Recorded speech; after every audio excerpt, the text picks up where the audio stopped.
शबान का चांद देखते ही ये सूरत लिख कर अपने पास रख लें, रिश्तों की लाइन लग जाएगी। जो मेरे भाई, जो मेरी बहनें परेशान हैं कि उनका रिश्ता नहीं हो रहा, कोई अच्छा रिश्ता नहीं आ रहा, परेशानी है, कोई अच्छा सबब नहीं बन रहा, अल्लाह को नेक वर अता फरमाए और अच्छा घर अता फरमाए, तो मेरी उन प्यारी बहनों के लिए, प्यारे भाइयों के लिए एक बेहतरीन वजीफ़ा है।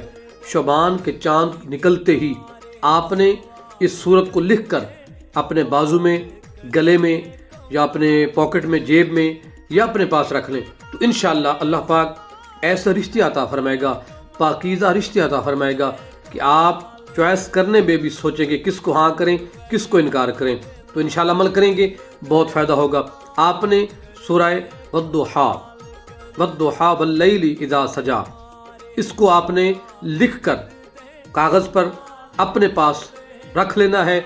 इंशाअल्लाह रब्बुल आलमीन गैब से पाकीज़ा और नेक रिश्ते अता फरमाएगा। कोशिश कीजिएगा ये सूरा ज़ाफ़रान से लिख लें, इंशाअल्लाह बहुत फ़ायदा होगा। अमल करेंगे, रब्बुल आलमीन ढेर सारी बरकतें अता फरमाएगा।